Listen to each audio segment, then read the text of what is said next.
नमस्कार।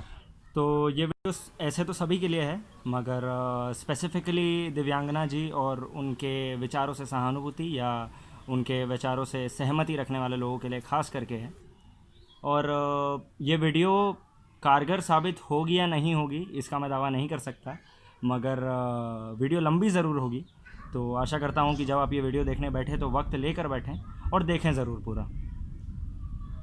तो सबसे पहले तो ये बता दूं कि ये दिव्यांगना जी आपको बुली करने का या आपके प्रति नफ़रत फैलाने का कोई अटेम्प्ट नहीं है मेरा, ना ये एक पब्लिसिटी स्टंट है। ये इसलिए है क्योंकि मैं समझता हूँ कि आपके पिछले 2 वीडियोस देखकर मैंने उससे कुछ ना कुछ ज़रूर सीखा, और थोड़ा सिखाने या थोड़ा समझाने या थोड़ी सी शिक्षा देने का हक तो मेरा भी बनता है। तो सबसे पहले बात कर लेते हैं फेमिनिज़म के बारे में, जिसके बारे में आप कहती हैं कि एक डेफिनेशन जो है वो लोगों को डिफ़ाइन कर लेना चाहिए। वो एक डेफिनेशन पर टिक क्यों नहीं पाते? फेमिनिज़म, सबसे पहली बात तो, कोई ऐसी चीज़ नहीं है जिस शब्द का अर्थ आप एक डिक्शनरी के ज़रिए, गूगल मीनिंग के ज़रिए या फिर आप किसी एक किताब के ज़रिए डिफ़ाइन कर सकते हैं। Feminism is a movement, and more than a movement, it's a freedom struggle, and no book can define a freedom struggle. अगर मैं एग्जाम्पल के तौर पे एक फ्रीडम स्ट्रगल को लूँ तो India struggle against the British, अगर मैं इसकी बात करूँ तो freedom meant differently to different sectors of people. For example, for the proletariats it was freedom against their employers. For the politicians and the freedom fighters it was a fight against the ones who were in the satta back then. For women it was against the fact that they were not being given proper rights as men. For children it was a matter of their parents, and so on and so forth. It meant differently to different people. उसी तरह से feminism भी जो है वो अलग मतलब अलग मकसद रखता है अलग अलग लोगों के लिए। इस बात को समझने की कोशिश करिएगा। ये वर्ड या ये फ्रीडम स्ट्रगल अपने आप में इतना ज़्यादा एलाबोरेटेड है कि इसके टाइप्स इसके लिए बोलते हैं। There are different types of feminism.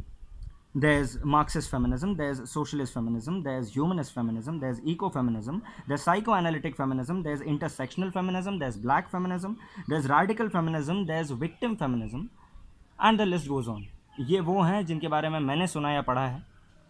अब ये सोचने वाली बात है कि एक पूरे मूवमेंट या एक पूरे फ्रीडम स्ट्रगल को जो इतना एलाबोरेटेड है, जिसके इतने सारे टाइप्स हैं, जो अपने आप में इतना डिवाइडेड है, उसको आप खारिज नहीं कर सकते हैं even in the name of today's feminism. Feminism का मतलब या मकसद कोई बदला नहीं है पहले से, वो आज भी वही है। और जिन ग्रुप्स की आप बात करती हैं या जिनकी आप बात करती हैं वो पहले भी एग्जिस्ट करते थे, आज भी एग्जिस्ट करते हैं। इसका ये मतलब नहीं होता कि आज फेमिनिज्म का मतलब बदल गया है या आज इस मूवमेंट को हमें डिस करना चाहिए। फेमिनिज्म के पहला जो एक्शन था उसको अगर हम देखें तो it was back in the 16th century, back in 1558 when Queen Elizabeth the first acceded to the throne. थोड़ा और आगे अगर आप आ जाइएगा तो 1642 1642 में, यानी कि 17th सेंचुरी में, कुछ impoverished women from different classes, from different trades, they rebelled against the House of Commoners. They marched up to the House of Commoners and they presented a petition which was regarding laws for them and laws for the working class. ठीक है। इसके जवाब में Duke of Richmond ने एक बहुत ही condescending statement pass किया, as a result of which क्या हुआ कि 3 ग्रुप्स में जो है वुमेन यहाँ पर डिवाइड हो गई। इस बात को गौर से सुनिएगा। एक ग्रुप ऐसा था तकरीबन 400 औरतों का, जिन्होंने वायलेंस को एक मेजर चुना और उन्होंने अटैक कर दिया ड्यूक ऑफ रिचमंड, उनके स्टाफ्स और हाउस ऑफ कॉमनर्स पे, on the entire house of commoners. एक ग्रुप ऐसा था जो तब भी शांतिपूर्ण तरीके से प्रोटेस्ट कर रहा था, और तीसरा ग्रुप ऐसे लोगों का था जिन्होंने ये डिसीजन लिया कि भैया अब हमें इन झंझटों में नहीं पड़ना है, इसका कोई मतलब नहीं रह गया है, तो हम जाते हैं। तो वो निकल गए। तो ये बताने का मकसद आपको ये था कि चाहे लोग बढ़ जाएं, चाहे लोगों के ओपिनियंस फेमिनिज्म को लेकर के अलग हों, मगर इससे इस शब्द का मतलब या इस शब्द का मकसद, इस फ्रीडम स्ट्रगल का मकसद नहीं बदलता है। इसकी ज़रूरत आज भी क्यों है, इस पे हम आगे बात करेंगे। अगर इंडियन पर्सपेक्टिव में मैं फेमिनिज्म देखूं तो इंडियन स्ट्रक्चर में अगर आप देखिएगा तो ये पहले तो सबके लिए एक ही मायना रखता था।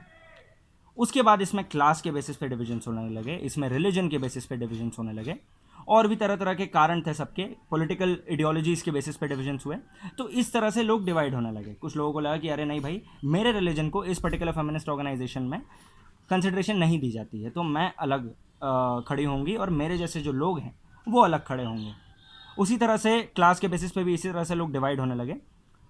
तो इसका ये मतलब नहीं है कि फेमिनिज्म का मूल मकसद जो है वो बदल गया। लोग डेफिनेटली डिवाइड हो गए। हाँ, उस वक्त सोशल मीडिया का प्रचलन नहीं था, उस वक्त इतना आसान नहीं था इतने सारे ओपिनियंस और इतने सारे पर्सपेक्टिव से घिरा रहना। शायद कहीं ना कहीं ये कारण है, और कहीं ना कहीं मैं टेक्नोलॉजी को ब्लेम करता हूँ कि आप ऐसा सोचती हैं कि मतलब फेमिनिज्म जो है उसका मतलब आज चेंज हो गया है। क्योंकि जहाँ तक मैं समझता हूँ तो हमें कंटेंट वही नज़र आता है, या हम उसी कंटेंट को कंज्यूम कर पाते हैं जो कि हमारे विचारों से सिमिलर होता है, जो कि हमारे लोगों का होता है, और जो कि हमारे इर्द गिर्द रह रहे लोगों और ग्रुप्स का होता है, और जो कॉमन होते हैं बेसिकली, जो एक मेजर पर्सपेक्टिव होता है उसी को हम देख पाते हैं। या फिर शायद हम उस एक मेजर पर्सपेक्टिव को ही देखने की इच्छा रखते हैं। हम जो दूसरे पर्सपेक्टिव्स, दूसरे जो ओपिनियंस होते हैं उनकी कंसिडरेशन ही ख़त्म हो जाती है। जहाँ वो कंसिडरेशन की जगह ख़त्म हो गई, वहाँ तो यही समझ आता है कि आप कभी उस शब्द या उस फ्रीडम स्ट्रगल का मतलब आप समझ ही नहीं पाएंगे। इंस्टाग्राम पे रहिएगा, विकिपीडिया पे देखिएगा तो नहीं समझ आएगा।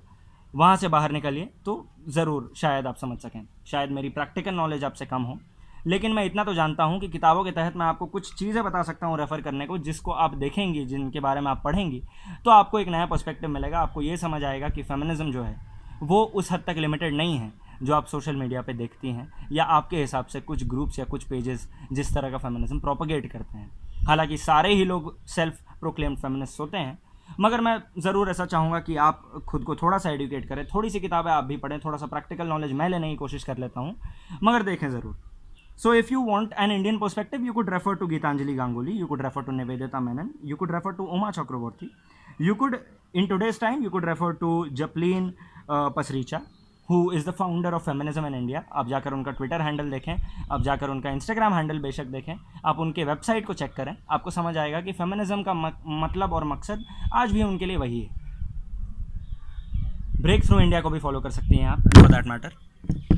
अब जहाँ तक बाकी चीज़ों की बात है, और जहाँ तक बात है इस चीज़ की कि यार मतलब ऐसा क्यों है कि आज भी जो हैं वो ग्रुप्स मतलब डोमेस्टिक वायलेंस की बात करते हैं, असॉल्ट, तरह तरह के असॉल्ट्स की बात करते हैं। आप ज़रा ये सोचने की कोशिश करिए कि क्या फेमिनिज्म असॉल्ट्स और वायलेंसेस तक ही लिमिटेड है?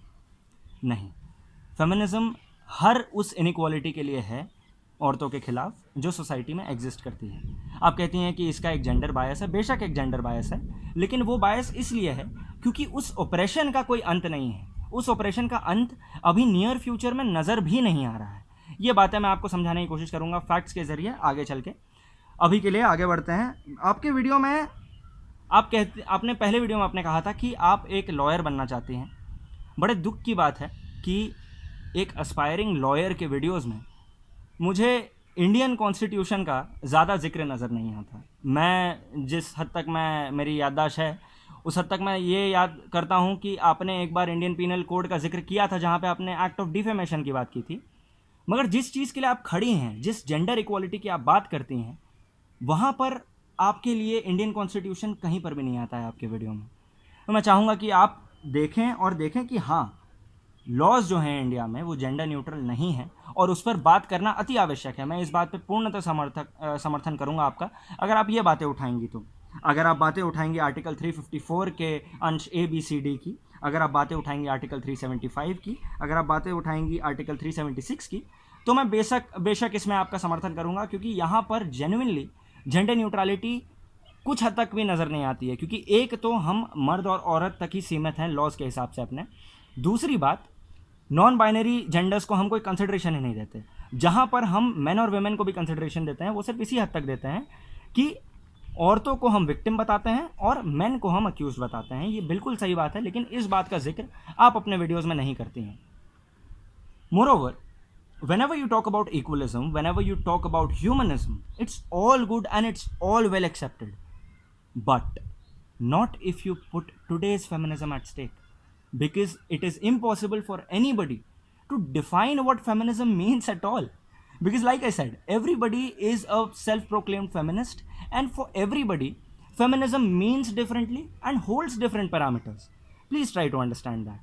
मैंने आपको टाइप्स गिनाए, आप उनमें से 4-5 टाइप्स भी अगर पढ़ेंगी तो आपको समझ आ जाएगा कि कुछ बातें ऐसी हैं, कुछ टाइप्स ऐसे हैं फेमिनिज्म के जिससे आप अग्री करती हैं, और कुछ ऐसी हैं जिससे आप नहीं करती हैं अग्री. अगर मैं आगे बढ़ूं और बात करूं कि आज भी इनइक्वालिटी एग्जिस्ट करती है या नहीं करती है, जैसा कि आपने बोला था अपने वीडियो में कि बेसिक लेवल पे जो इनइक्वालिटी है वो आज ख़त्म हो गई है. इसमें इस बात से मैं सबसे ज़्यादा निराश हूँ और मैं इसके तह में जाना चाहूँगा. शुरुआत करते हैं डाउरी से. अगर मैं दहेज प्रथा की बात करूं तो ये अबॉलिश हो चुका है 1 मई 1961 यानी कि 1 मई 1961 से. लेकिन दहेज प्रथा आज भी प्रेवलेंट है, आज भी चलता है. ये बहुत ही छोटे पैमाने पे मैं बात कर रहा हूँ. और अगर आप अपने घर पे देखिएगा, अपने सोसाइटी में, अपने मोहल्ले में देखिएगा, अगर आप अपने स्टेट में देखिएगा तो शायद ये आपको नज़र ना आए. आप स्टेट से, अपने सिटी से, अपने मोहल्ले से बाहर निकलें, अपने देश के गिरेबान में झांकें तो शायद आपको ये दिखेगा कि ये आज भी एग्जिस्ट करती है. सबूत के लिए मैं आपको बता दूं, मुझे इस बात में ये बात कहने में बिल्कुल भी शर्म नहीं आती है कि मेरे माता पिता को भी, मेरे कुछ कज़िन्स को भी दहेज देना पड़ा था. तो ये हालांकि बहुत शर्मिंदगी की बात है, बट मैं ये एक्सेप्ट करता हूँ कि ऐसा था. बट मैं खुद को फैक्ट की तरह प्रेजेंट नहीं करना चाहता, या मैं ये नहीं कहना चाहता कि मेरी बातों को आप फैक्ट के तौर पे लें, आप खुद के लिए देखें. आगे अगर मैं बात करूं सोशल मीडिया कंजम्पशन की, जैसा कि मैंने पहले कहा कि हम वही कंटेंट कंज्यूम करते हैं जो हमसे और हमारे लोगों से और हमारे विचारों के प्रति सहमति जताने वाले लोगों से घिरे हुए हैं. अधिकतम हम ग्लोबल कंटेंट का 3% भी कंज्यूम नहीं करते हैं. हालांकि एक एवरेज पे अगर देखा जाए तो इंडिया में social media consumption by an average youth is 3 hours per day. उसके बावजूद हम 3% कंटेंट का भी जो है कंजम्पशन नहीं कर पाते हैं. इससे आपको पता चलेगा कि सारे ओपिनियंस को हम नहीं देख पा रहे हैं. एक सिमिलर पर्सपेक्टिव है जो प्रोपगेट हो जाती है सोसाइटी में, और उसी के इर्द गिर्द जो है बातें घूमती रहती हैं और हम समझ नहीं पाते या बाकी चीज़ों को कंसिडरेशन भी नहीं दे पाते. एग्जाम्पल के लिए आप ट्विटर के हैशटैग्स पे जाइएगा, आपको एक हैशटैग पे 8-8 हज़ार, 10-10 हज़ार ट्वीट्स दिखेंगे. क्या हम उन सारे ट्वीट्स को देखते हैं? क्या हम उन सारे ओपिनियंस को कंसिडर करते हैं? नहीं करते हैं. आगे बढ़ते हैं. बात घूम फिर के वहीं पे आ जाती है कि बेसिक लेवल पे इक्वालिटी है. मैं कहता हूँ आप फेमिनिज्म पे सवाल उठाती हैं, आप कहती हैं कि आज फेमिनिज्म ख़राब है. आप इनइक्वालिटी पे सवाल उठाएं. आप जनता से, जो आप कहती हैं, ये पूछें कि आज भी इनइक्वालिटी क्यों एग्जिस्ट करती है. अगर इनइक्वालिटी नहीं होगी तो फेमिनिज्म की ज़रूरत नहीं होगी, मैनिज्म की ज़रूरत नहीं होगी, किसी भी चीज़ की ज़रूरत नहीं होगी. जिस तरह से आप बात करती हैं कि इक्वलिज्म प्रोपगेट करो, तो इक्वलिज्म सिर्फ प्रोपगेट करने से नहीं होता है ना. आपको जो सेक्टर्स, मतलब सोसाइटी के जो सेक्टर्स हैं जिनकी अपलिफ्टमेंट ज़रूरी है, उस बारे में भी बात करना ज़रूरी है. और अगर आप बात करना ही छोड़ देंगे तो उनकी कोई कंसिडरेशन ही नहीं रह जाएगी. लोगों को लगेगा कि हाँ भाई अब तो सब सही है, अब सब कुछ ठीक है. इस बारे में थोड़ी सी चर्चा कर लेते हैं. पहले बात करते हैं स्पोर्ट्स सेक्टर की कि इनइक्वालिटी है या नहीं है. एक एग्जांपल देता हूं मैं आपको. क्रिकेट वर्ल्ड कप 2019, 2 मैचेस की कंपैरिजन करूंगा मैं. पहला match men's cricket world cup 2019 का सेमीफाइनल्स, भारत बनाम New Zealand. Total viewership from India around 25 million, and this was just via Hotstar. अब बात कर लेते हैं विमेंस वर्ल्ड कप फाइनल की, जो भारत बनाम ऑस्ट्रेलिया हुआ 2019 का ही फाइनल्स. टोटल व्यूअरशिप केवल 9 मिलियन. आप फर्क देख रहे हैं. तकरीबन 3 गुना ज़्यादा लोग मर्दों के वर्ल्ड कप को देखते हैं. और अगर आप फाइनल्स के हिसाब से भी कंपेयर करेंगे, जहां इंडिया खेला भी नहीं था, तो भी वो विमेंस वर्ल्ड कप के फाइनल से के व्यूअरशिप से कम था. तो ये दर्शाती है कि इनइक्वालिटी कहीं ना कहीं है ना, नहीं है. आगे बढ़ते हैं. बात कर लेते हैं उस जगह की जहाँ पर रिप्रेजेंटेशन बहुत ही बेसिक होता है, और जहाँ जिस जगह को देख करके हमें पता चल जाएगा कि क्या आज इनइक्वालिटी है या नहीं है? ये कौन सी जगह है? ये है लोकसभा। लोकसभा की बात मैं क्यों कर रहा हूँ? Because it is known as the house of the people and it is the best place to check if you are being represented enough or not. If I look at the current Lok Sabha, which has around 542 or 543 seats, if I look at the 2019 Lok Sabha, only 78 out of these 542, 543 seats are women. केवल 78 seats जो हैं उन पे औरतें हैं। आप ये सोचिए, ये केवल 14% है पूरे पार्लियामेंट का। तो क्या इनइक्वालिटी नहीं है? अब इनइक्वालिटी भी जो है वो इस एक लेवल तक एग्जिस्ट नहीं करती है पार्लियामेंट में। अब अगर हम बात करें इन 78 सीट्स की, तो ये डिवाइडेड हैं 22 स्टेट्स और एक यूनियन टेरिटरी के बीच। टोटल स्टेट्स कितने हैं? 28। टोटल यूनियन टेरिटरीज कितनी हैं?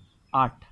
इसका ये मतलब है कि आज भी 6 स्टेट्स और 7 यूनियन टेरिटरीज में फीमेल रिप्रेजेंटेशन है ही नहीं। ये कितने दुख की बात है, आप ज़रा सोचिए। आपने कहा कि हिमाचल प्रदेश में जो है मेट्रियार्की एग्जिस्ट करती हैं कहीं ना कहीं। चलिए, मैं आपकी बात आधे हद तक मानने को तैयार हूँ, मगर जब मैं इस बात की तह में जाता हूँ, जब मैं लोकसभा के उपलक्ष्य में इसका रिप्रेजेंटेशन देखता हूँ, तो मुझे ये तो ज़रूर दिखता है भाई कि जो वोटर टर्नआउट है वो हिमाचल प्रदेश में बेशक औरतों की मर्दों से ज़्यादा है, मगर जब मैं यही चीज़ रिप्रेजेंटेशन इन द पार्लियामेंट देखता हूँ जिसमें औरतें इंक्लूडेड हैं और ज़्यादा औरतें वोट कर रही हैं, तो ये दिखता है कि 1952 जब पहला इलेक्शन होल्ड किया गया था हिमाचल प्रदेश में, तब से लेकर के 2019 तक केवल 3 MPs as women have been represented in the Indian parliament. If you don't think that this is a problem, and if you still think that inequality doesn't exist, I'm still going to go further, but I mean that this should be a fact which you should take into consideration, that yes, inequality exists, which is why you cannot just diss the entire movement, you cannot just diss the entire freedom struggle. उसका मतलब या मकसद आज भी change नहीं हुआ है.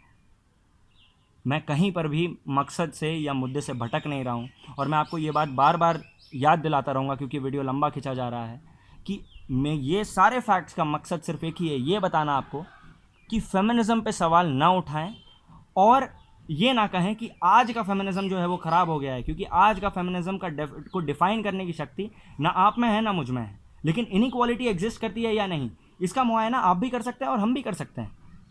तो इस चीज़ को देखें ना कि इनइक्वालिटी आज भी एग्जिस्ट क्यों करती है. आगे बढ़ते हैं, गवर्नमेंट जॉब्स पे आ जाते हैं.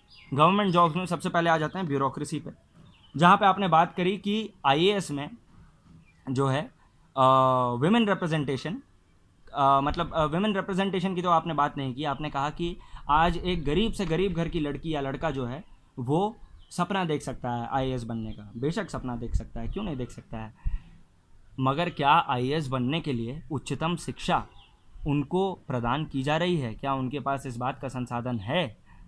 ये देखने वाली बात है. चाइल्ड मैरिज आज भी कई गांवों में प्रेवलेंट है. मैं झारखंड से हूँ, झारखंड में आज भी प्रेवलेंट है. आप बेशक आप जो कहती हैं कि हर बात के लिए आपके पास एक ही जवाब होता है गूगल, आप गूगल करके देख लें. आगे बढ़ते हैं. आईएएस की मैं बात कर रहा था, तो आईएएस में वीडियो का मैं अपना आईएएस का चूँकि जिक्र किया था तो मैंने देखने की कोशिश की और मुझे ये दिखा कि 88 secretariat ranks, 88 secretary rank officers in the central government, out of 88 secretary rank officers in the central government, only 11 are represented by women. Only 11. Imagine. तो inequality कैसे नहीं है. आगे अगर मैं बात करूं और मैं नीचे आ जाऊं स्टेट और यूनियन टेरिटरीज के लेवल पे, अगर आप लोगों को लगे कि ये बहुत ही इलेबोरेटेड स्टेटिस्टिक है जिसके तहत मतलब हम ये तय नहीं कर सकते कि क्या ऐसा गांव देहात या फिर बाकी के राज्यों में भी है, तो स्टेट्स और यूनियन टेरिटरीज को मिला के अगर आप देखिएगा तो चीफ सेक्रेटरी के पोजीशन में 32 में से अगर 32 लोग खड़े होते हैं मर्द और औरत मिला करके, तो उसमें से सिर्फ एक औरत चीफ सेक्रेटरी के पोजीशन तक पहुंच पाती है. अब अगर मैं बात कर लूं प्रॉपर गवर्नमेंट जॉब्स की, जहां पे मैं ओवरऑल एस्पेक्ट में बात करूं, तो overall female representation in government jobs today is less than 15%. Imagine, it's less than 15%.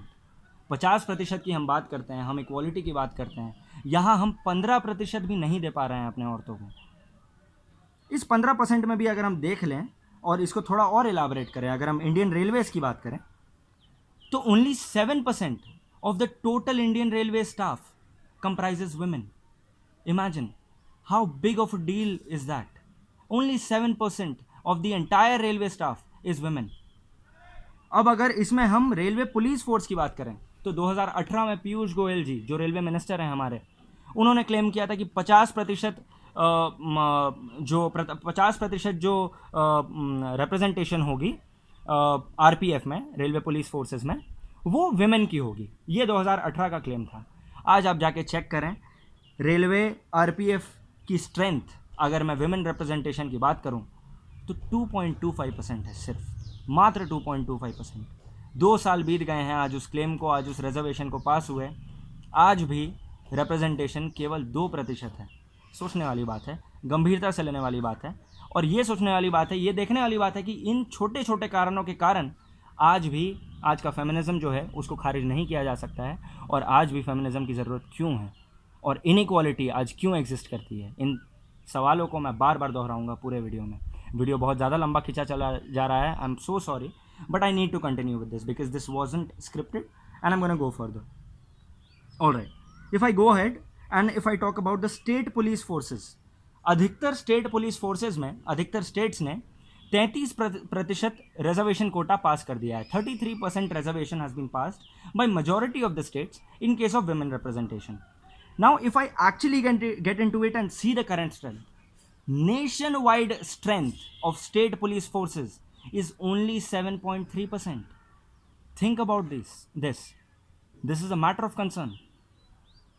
आगे बढ़ते हैं, बात करते हैं पैरामिलिट्री फोर्सेस की, सीआरपीएफ और सीआईएसएफ की। अगर हम वहाँ की बात करें तो केवल 2.8% जो है रिप्रेजेंटेशन है पैरामिलिट्री फोर्सेस, यानी कि सीआरपीएफ और सीआईएसएफ को मिला के केवल 2.8% रिप्रेजेंटेशन हम अपने देश की औरतों को दे रहे हैं।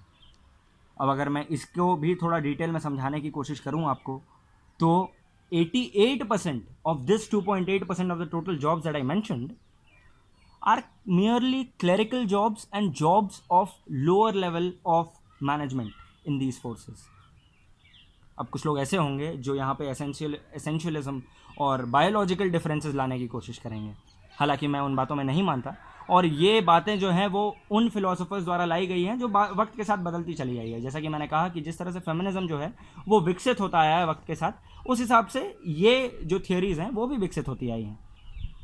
फिर भी अगर मैं इनको कंसिडर करने की कोशिश भी करूं तो भी ऐसा क्यों है कि एमएनसीज़ में भी, multinational corporations, bank jobs, closed offices jobs, इन सबको भी अगर मैं मिला लूं तो वेमेन रिप्रेजेंटेशन जो है वो आज भी केवल 24% है टोटल वर्कफोर्स का, केवल 24%। और ये इन बातों के बावजूद है कि जो रूल्स एंड रेगुलेशंस, जो टर्म्स एंड कंडीशन पॉलिसीज़ हैं उन एमएनसीज़ या उन क्लोज्ड एनवायरनमेंट जॉब्स की, वो काफ़ी जेंडर फ्रेंडली हैं और काफ़ी जेंडर इंक्लूसिव है। Imagine, think of this. हालांकि वहाँ पर भी जो है नॉन बाइनरी जेंडर्स को ज़्यादा कंसिडरेशन नहीं दिया जाता है, तो इस बारे में सोचिएगा ज़रूर। अगर मैं इसी डेटा को, जो 24% मैं आपको एमएनसीज़ का बता रहा हूँ, अगर मैं इसको बाकी एशियाई देशों से कंपेयर करूँ और मैं अगर देखूं तो चाइना में यही एमएनसीज़ का जो रेट है या विमेन रिप्रेजेंटेशन है वो 49% है, वहीं मलेशिया में यही रेट 47% है। हमारे यहाँ कितना है? 24%। Are we even near equality और नियर इक्वलिज्म?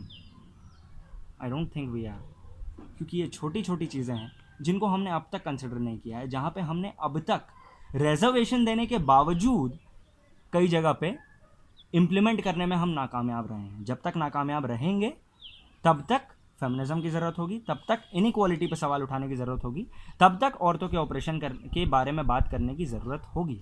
इस बारे में सोचें। हाँ, इसके अलावा और क्या रह गया है?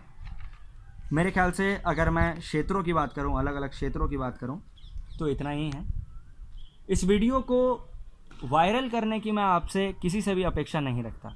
हालांकि मैं ये ज़रूर चाहता हूं कि आप इस वीडियो को दिव्यांगना जी तक ज़रूर पहुंचाएं। अगर आप इस वक्त तक वीडियो को देख रहे हैं, वीडियो तकरीबन 24 मिनट का हो गया है।